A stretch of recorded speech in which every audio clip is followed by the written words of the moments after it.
오늘 우리가 읽은 말씀, 이러한 질문이 던져지게 됩니다. 여호와의 산에 오를 자가 누구며 그의 거룩한 곳에 설 자가 누구인가?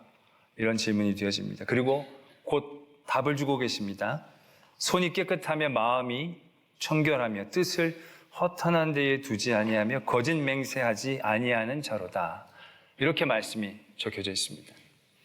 저희가 지난주에, 여러분 지난주는 너무 먼 옛날이죠. 지난주에 말씀을 나눌 때에 우리가 거룩함에 대해서 너무 큰 부담감을 갖지 말자. 거룩함은 우리가 완전함과 온전함을 요구하는 것이 아니고 거룩하신 하나님이 우리에게 보여주신 그 관계를 붙잡고 나가는 데에서부터 시작되어져야 한다. 그래서 하나님을 더욱더 아버지로, 하나님이 내 편인 것, 그 관계에 대해서부터 우리가 우리의 삶을 도전해 나가는 것이 이제 하나님이 우리에게 원하시는 거룩이기 때문에 그것은 그렇게 어렵지 않은 것이다. 이제 그러한 말씀을 지난주에 드렸었습니다. 다 새신자 같은 얼굴로 앉아 계십니다. 근데 오늘 말씀을 보면 이게 다시 말씀이 어려워지는 겁니다. 누가 거룩한 산에 설 수 있겠느냐? 거룩한 산에 걸맞은 거룩한 모습이 어떤 거냐? 손이 깨끗하고 마음이 청결하며 뜻을 허탄한 데 두지 아니하고 거짓 맹세를 하지 않는 자. 뭔가 우리에게 또 숨이 막히는 듯한 그러한 짐처럼 다가오는 조건들이 적혀 있는 것처럼 보이게 됩니다. 야, 과연 그러면 누가? 근데 이 시편 기자는 지금 굉장히 자기가 그런 것처럼 이렇게 고백하고 있는데 과연 어떠한 상태인가, 어떠한 마음, 어떠한 삶의 모습을 의미하는 것인가 라는 생각을 가져보게 됩니다. 또 감사하게도 이 시편 24편은 그 배경으로 있는 사건이 있습니다. 많은 학자들이 이 시편 24편이 사무엘하 6장의 말씀을 배경으로 하고 있다고 합니다. 그게 어떤 사건이냐면 다윗이 성궤를 자기의 성으로 모셔오려고 했던 그 사건을 배경으로 하고 있습니다. 여러분, 이 사건도 굉장히 흥미로운데요. 다윗이 원래는 자기 지파의 왕만으로 있다가 전 이스라엘을 다 통합합니다. 추대가 됩니다. 왕으로 추대가 되고 난 다음에 다윗이 자기의 성을 함락을 합니다. 그때는 여부스라는 족속의 사람들이 살고 있었던 예루살렘 땅을 정복을 해냅니다. 그리고 나서 첫 번째로 그가 왕이 되고 난 다음에 행했던 행사가 바로 무엇이었냐면 성궤를 모시고 오는 행사였습니다. 사무엘하 6장에 보면 다윗이 이스라엘에서 뽑은 무리 3만 명을 다시 모으고 성궤를 자기의 성으로 모시고 오는데 3만 명을 지금 동원을 하고 있다라는 것입니다. 이 이전까지 성궤는 별로 기록에 없었습니다. 사울이 왕으로 있던 한 40년 동안 성궤는 관심 밖이었습니다. 그도 그럴 것이 더 거슬러 올라가 보면 사무엘 이전에 엘리 제사장 때에 이 블레셋에게 이 성궤를 한번 빼앗긴 적이 있습니다. 그리고 다시 그게 되돌아왔을 때 그걸 열어본 사람들이 굉장히 많이 죽었습니다. 그리고 난 다음에 이 성궤가 한 사람의 집에 모셔지게 되는 거죠. 아비나답의 집에 모시게 됩니다. 그러고 나서는 거의 한 70년이 이 성궤가 잊혀지게 되어집니다. 두려움도 있었겠지만 성궤를 사람들이 별로 관심을 기울이지 않았다는 얘기죠. 사울 왕은 더더군다나 더했고요. 그런 가운데 70년 동안 아무도 관심을 갖고 있지 않았던 이 성궤를 다윗은 왕이 된 다음에 처음으로 가장 큰 국가적인 행사로 성궤를 모셔오려고 하고 있다는 사실입니다. 저는 다윗의 마음이 얼마나 하나님을 향해 있는가를 알 수 있는 대목이다라고 생각합니다. 얼마나 하나님을 사랑했고 얼마나 하나님 앞에 감사를 했는지 그가 처음으로 왕이 돼서 국가적인 행사를 하는데 성궤를 모시고 오는 겁니다. 이건 어떻게 보면 상징성도 있고요. 굉장히 멋진 생각을 해낸 것입니다. 3만 명을 모으고 여러분 3만 명이 얼마나 많은지 아십니까? 정말 3만 명이 함께 모여있는 이런 곳을 보면 이제 아득합니다. 그런 사람들을 동원해서 성궤를 모셔오는 일에 동원하고 있다는 거죠. 온갖 악기를 다 동원해서 거기에서 연주하며 그런 행렬을 가지고 마치 엄청난 왕의 행렬처럼 예루살렘으로 성궤를 모셔오고 있는 그런 사건입니다. 근데 그게 생각처럼 쉽지 않았습니다. 소가 새 수레를 마련해서 거기에 성게를 모시고 소가 끌고 오는데 이 소가 놀라는 바람에 성게가 떨어지려고 합니다. 그때 바로 옆에 있던 웃사라는 사람이 성게를 붙잡았다가 거기서 바로 죽어버립니다. 요즘 그런 말 많이 쓰지 않습니까? 갑분싸라고. 모르십니까? 이거 모르면 굉장히 시대가 뒤처진 것인데 갑자기 분위기가 싸해진 것을 의미합니다. 지금 3만 명이 연주하고 지금 난리가 난 겁니다. 근데 소가 뛰는 바람에 성게가 떨어진 거 웃사가 확 죽은 거예요. 갑자기 찬물을 끼얹듯 조용해졌겠죠. 모두가 다 두려움에 떨었을 것입니다. 다윗도 두려워서 성게를 가지고 가지 못합니다. 그래서 그것을 오베데돔의 집에 맡겨놓습니다. 그리고 나서 3개월 동안 그 집을 찬찬히 바라봅니다. 그랬더니 오베데돔의 집이 석 달인데도 사람들의 눈에 띄게 그 집에 복을 주셨다는 겁니다. 무슨 일이 있었는지 모르겠지만 3개월 만에 사람들이 우와 저 집이 복을 받네라고 할 만큼 하나님의 복을 받는 것이 보였다는 거죠. 그리고 나서 다윗이 다시 한번 용기를 내서 그 괴를 자신의 집으로 모셔옵니다. 그때 어떻게 다윗이 행동했는지를 말씀은 이렇게 적고 있습니다. 다윗이 여호와 앞에서 힘을 다하여 춤을 추는데 그때에 다윗이 배 예봇을 입었더라. 그 더 정확한 묘사를 다른 사람의 시각에서 적고도 있습니다. 사울의 딸 미갈이 창으로 내려보다가 다윗 왕이 여호와 앞에서 뛰놀며 춤추는 것을 보고 심중에 그를 업신 여기니라. 나중에 그것을 미갈이 참지 못하고 다윗에게 이렇게 얘기를 합니다. 이스라엘 왕이 오늘 어떻게 영화로우신지 방탕한 자가 염치 없이 자기의 몸을 드러내는 것처럼 오늘 그의 신복의 계집종의 눈앞에서 몸을 드러내셨도다. 그러니까는 배 예봇을 입으면 이렇게 약간 걸치는 옷이었을 터인데 그 몸이 보였다는 것은 여러분들 이런 통으로 짠 옷이 몸이 보일 정도로 올라갈 정도가 된다면 정말 미치고 활짝 뛰어야 그렇게 장면이 나오게 되는 거죠. 그러니까 정말 이건 춤도 아니고 우리가 보면 막춤 같은 거 있잖아요. 진짜 너무 좋아가지고 막 그 앞에서 기뻐 뛰노는 그러한 다윗의 모습이 적혀 있다라는 것입니다. 시편 24편은 그런 가운데에 고백되어진 찬양이다라는 얘기죠. 문들아 머리를 들어라. 영광의 왕이 들어가신다.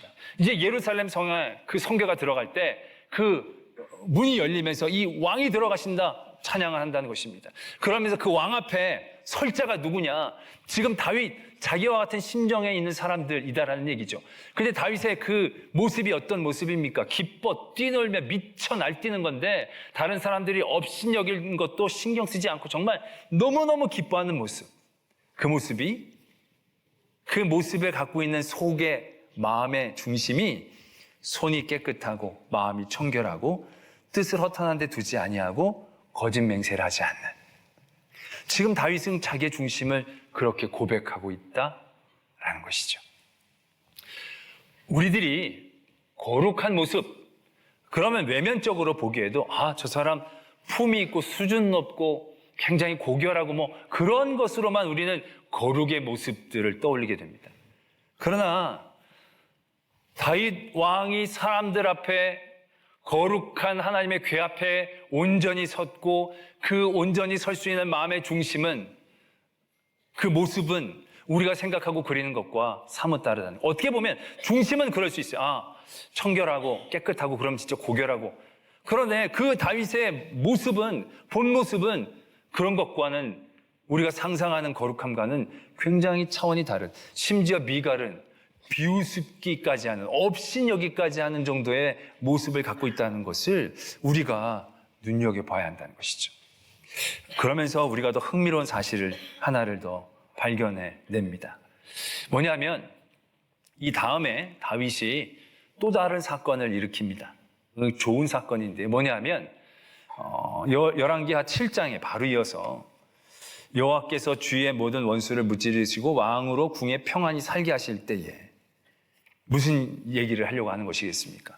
다윗이 성전을 지으려고 합니다. 거룩함의 완전한 그 최상의 어떤 모습이 이 하나님의 성전이어야 되는데, 이 다윗은 그 하나님의 거룩한 성전을 짓고 싶어하는 마음을 그때 표현해 냅니다. 그때의 다윗의 상황을 보면 진짜 딱 이 상황이 될 수도 있을 것입니다. 성궤에 모셔오고 난 다음에 하나님 평화를 주시고 이전까지 그 모든 어려움의 자리를 다 이겨내고 이제 왕의 자리에 딱 섰습니다. 다윗이 지은 죄는 이 뒤에 벌어지는 겁니다. 정말 이때가 어떻게 보면 다윗의 인생 가운데서 최절정기라고 얘기할 수 있을 것입니다. 가장 깨끗하고 가장 청결하고 가장 마음에 다른 생각을 품지 않은 가장 고귀한 상태가 바로 그 상태일 것입니다. 그 하나님이 평안을 주셨음에도 그 마음은 늘 나는 이렇게 집에 사는데 하나님의 궤를 모셔왔는데 천막이겠구나. 거기 거룩한 정말로 가장 위대한 집을 지어드려야겠다. 딱 그 마음의 상태가 얼마나 최고의 상태겠습니까? 가장 거룩해 보이는 마음의 상태일 것입니다. 그런데 하나님은 그때 다윗의 마음을 거절하십니다. 내가 언제 집이 필요하다고 했냐? 거절해 버리십니다. 가장 이 말씀에 합당한 상황일 것 같은데 하나님은 그때 일을 이루시지 않습니다. 그리고 나중에 솔로몬 때 성전이 지어집니다. 근데 참 흥미로운 건 성전을 짓는 데 중요한 요소가 있다면 성전을 짓는 사람일 것입니다. 그리고 또 하나는 성전을 짓는 터일 것입니다.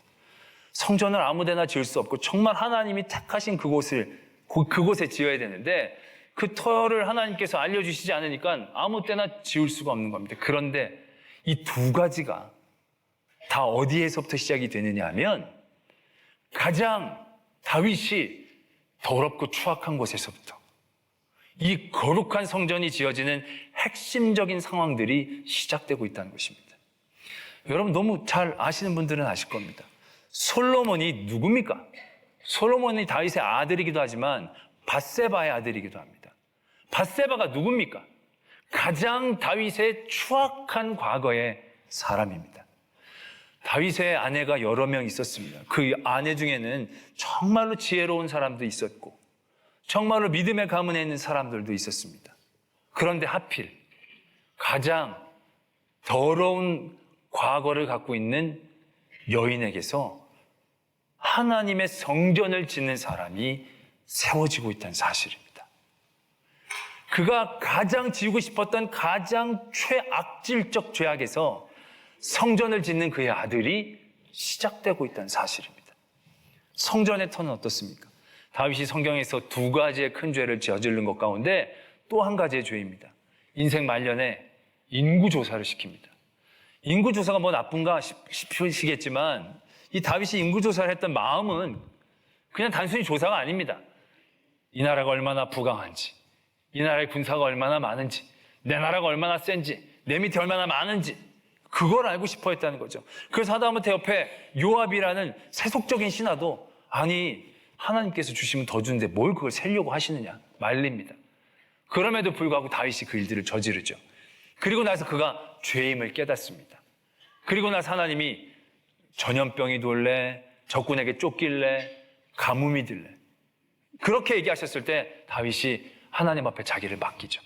하나님의 손에 맡깁니다. 그리고 나서 전염병으로 7만 명이 죽어나가는 가운데 하나님이 그러면 아리우나의 타작마당에 가서 제사를 드려라 이렇게 얘기하십니다. 그때 그 제사를 드렸던 그 장소가 바로 성전의 터가 되어지고 있다라는 것입니다. 너무 흥미롭더라고요. 가장 아름답고 고결하게 지어져야 할 하나님의 성전.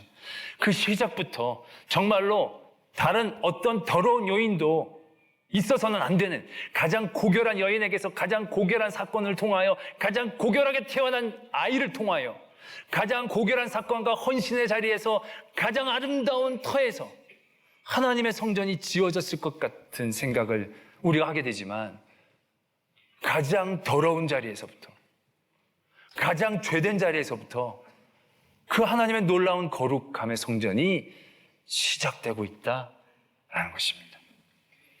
저는 이게 너무 정말 끔찍할 정도로 하나님 앞에 큰 감사와 찬양을 드릴 수밖에 없는 상황이다 라는 생각들을 다시금 깨닫게 되어진다는 것이죠. 그 하나님의 성전 거룩한 그곳을 하나님은 인간의 죄악으로부터 시작하셨다라는 것입니다. 그러나 단순히 죄로부터 시작했다는 것을 의미하는 게 아닙니다. 그 죄에 대한 철저한 회개가 하나님의 거룩함의 시작이었다라는 얘기죠. 다윗이 어떻습니까? 바세바의 죄악 가운데에서도 나단 선지자가 그 죄를 꾸짖었을 때 군말하지 않습니다. 그냥 하나님 앞에 내가 진짜 죄인입니다. 철저하게 하나님 앞에 자복하고 회개하게 되어집니다. 인구조사를 할 때도 그는 하나님 앞에 자기의 죄가 죄됨을 깨닫고 내가 인구조사 좀 하면 어때? 왕인데. 이런 방구의 변명도 하지 않고 자기의 죄에 대해서 철저하게 깨닫고 회개함으로 나아갔을 때 그곳에서부터의 거룩함이 시작됐다라는 얘기죠. 오늘 말씀에 손이 깨끗하고 마음이 청결하다 그랬습니다. 인간에게 있어서 가장 깨끗하고 청결한 순간은 어느 때입니까? 바로 태어날 때입니까? 아니면 목욕을 바로 하고 나올 때입니까? 가장 착하고 선한 일을 하고 난 직후입니까? 사람으로는 사람의 마음을 깨끗하게 할 수 없습니다. 우리의 죄에 대하여 우리의 어떤 선이 그 1%라도 지울 수 있겠습니까? 왜냐? 죄는 이미 사단의 권세 가운데 우리가 잡혀 있는 것인데 사단이 우리의 선함을 인정해 주지 않기 때문에 우리의 선으로는 우리의 죄를 해결할 수 없는 것입니다.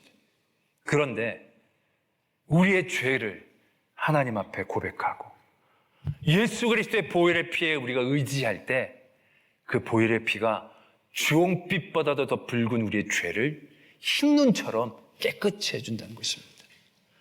주여 나의 죄를 정하게 하여 주시오. 우슬초로 나를 정결케 하소서. 다윗이 자기의 죄를 자기가 깨끗이 하고 성계를 모시고 온 그것에 대하여 자기를 의롭다고 생각하는 게 아닙니다. 다윗이 자신을 철저히 하나님 앞에 낮추고 있다는 것을 의미한다는 것이죠. 성계 앞에 뛰놀고 있는 다윗의 모습에서 우리는 다윗이 하나님 앞에 얼마나 자기를 철저히 낮추는가를 바라봐야 한다는 것입니다. 내가 성계를 모셔오는 사람이야. 3만 명을 동원하며 왕행렬처럼 성계를 이끌고 오려고 했던 그 일에서 무참히 부끄러움을 당하고 난 다음에 다윗은 이건 내 일이 아닌 하나님의 일임을 고백했고 하나님 앞에서의 자기의 부족함을 인정할 수밖에 없었고 그 하나님 앞에서 그는 다른 사람들의 눈, 다른 사람들의 생각들과는 아무런 개념 없이 오직 하나님 앞에서 나를 낮추고 나의 부족함과 죄됨을 인정하고 아이처럼 뛰놀았던 그 마음이 하나님 앞에서의 깨끗함과 청결함이 되어진다는 것입니다. 우리가 어떻게 하나님을 가까이 할 수 있습니까? 우리가 어떻게 거룩함으로 하나님 앞에 나갈 수 있습니까? 우리의 죄가 하나님의 은혜로 씻겨져야. 왜 아담과 하와가 선악과 앞에서 하나님을 보지 못했습니까? 안 보여서가 아니지 않습니까? 그 죄의 눈이 멀어서 하나님이 보고 계신 사실에 대하여 그는 아무것도 인식하지 못했다는 것입니다. 그들과 하나님과의 관계가 어떻게 회복되어지는 겁니까? 예수 그리스도의 죄 씻는 그 보혈의 피의 은혜로 관계가 회복되어지는 것입니다. 우리가 지난주에 거룩 어렵지 않습니다. 하나님과 관계를 인정하고 깨닫는 것입니다. 그런데 오늘 손이 깨끗하며 마음이 청결하며 다른 얘기를 하는 게 아닙니다. 결국 같은 얘기입니다.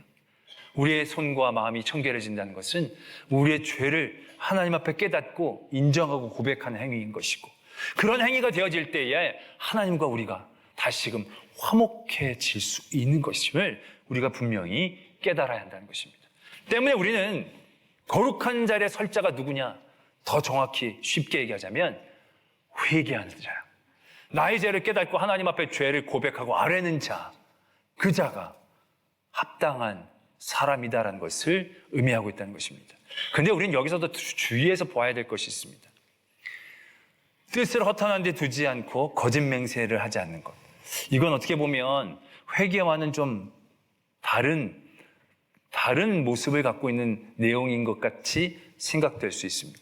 근데 여러분, 다윗이 밧세바와의 사건도 그렇고 인구를 조사하는 일에 있어서의 사건에서도 그렇고 다윗이 했던 회개를 우리가 찬찬히 바라봐야 합니다. 진정한 회개라는 것이 무엇인지를 우리에게 보여주고 있습니다. 다윗이 자기의 죄를 깨닫고 하나님 앞에 자복하고 회개합니다. 내가 죄인입니다. 내가 잘못했습니다. 긍휼히 여겨주십시오. 근데 그 아이가 병들어 죽습니다. 근데 그 다음에 깨끗이 포기합니다. 왜요? 내가 이렇게 기도했는데 이럴 수가 없어. 이런 거 절대 같지 않습니다. 왜? 내가 죄인인데. 나 때문인데 이게 하나님한테 뭐라고 할 게 아무것도 없는 철저한 자기의 죄에 대한 인식과 회개, 거기에 있었다는 거죠. 그리고 나서 그 죄에 대한 책임이었습니다. 그리고 나서 이 다윗이 밧세바를 위로하러 간 겁니다. 몇 번 말씀을 드렸지만 이거 굉장한 일입니다. 이거는. 왜냐하면 다윗이 어떻게 보면 그 죄에 대해서 죄의 짐을 밧세바와 나눠지고 싶어하는 그런 마음이 분명히 있었을 것이거든요. 아유, 저 여자만 그때 거기 없었으면 막 그런 생각들. 쟤 때문에 내가 얼마나 욕보냐. 내가 정말 찬란한 나의 커리어에 정말 오점을 찍고 정말 꼴도 보기 싫을 것입니다. 근데 그렇지 않았습니다. 이것은 다윗이 자기 죄에 대한 전적인 자기 인식, 인정, 책임이었다는 거죠. 그리고 밧세바를 한마디도 나무라지 않습니다. 그리고 그를 위로합니다. 아들 잃은 그 여인을 위로합니다. 그때 하나님이 솔로몬을 주신 것입니다. 인구조사를 하고 나서도 제사를 드리라고 합니다. 하나님이 사장마당에 가서 제사를 드려라 이렇게 얘기하십니다. 다윗이 올라갔더니 그 밭의 주인 아리우나가 왕을 보면서 아유 어떻게 여기까지 오십니까? 하나님이 여기서 제사를 드리라고 그랬다. 그랬더니 이 사람이 아유 그럼 제사를 드리십시오. 여기 내 밭을 가는 소가 있고 그 농기구가 있습니다. 이 농기구를 불태워서 이 소를 제물로 삼아서 하나님 앞에 제사를 드리십시오. 그러면 그냥 속값하고 제사를 드리고 가버리면 됩니다. 그런데 다윗은 자기에 대한 철저한 책임과 자복함이 있었다는 거죠. 아니다. 내 죄로 이 제사를 드려야 되는 건데 나는 이 모든 죄에 대한 나의 제사에 대한 값을 내가 철저히 치르겠다. 그러면서 그 모든 재물과 농기구와 그 주변의 모든 땅에 대한 값을 그 아리우나에게 지불합니다. 그렇게 많이 지불할 필요 없습니다. 다 살 필요도 없는 일입니다. 그러나 다윗은 자기가 지은 죄와 하나님이 용서해 주신 그 용서함에 대한 감사와 감격이 절대로 자기의 책임에서 면하려고 하지 않았다는 거죠. 철저한 회개, 진정한 회개의 자리까지 다윗은 그것을 끌고 나갔다는 것입니다. 그러했을 때에 하나님은 솔로몬을 주셨고 그 제사의 터가 하나님의 성전이 되어지는 터가 되어졌다라는 것을 우리는 분명히 알아야 한다는 것입니다. 다윗이 성궤를 이끌고 올 때 잘못을 했습니다. 성궤는 원래 메고 와야 되는데 수레에 이끌었다는 거죠. 그러나 다윗이 그걸 그러려고 그런 게 아니고 더 잘하려고 아마 수레도 멋지게 만든 새 수레였을 것입니다. 그러나 다윗은 자기 원대로 되는 게 아니고 하나님의 뜻대로 되는 것임을 깨달았다는 것이죠. 그리고 나서 그 모든 제사에서 하나님 앞에 제사를 드리고 자기를 철저히 낮추고 자기를 업신 여기는 그런 모든 사람들의 업신 여긴 가운데서도 하나님 앞에 자기의 자리를 끝까지 지켜내는, 자기가 하나님 앞에 얼마나 낮고 미천한 존재인가를 지켜내는 그 삶의 모습들을 끝까지 붙잡고 나갔다라는 것을 우리는 분명히 기억해야 한다는 것이죠.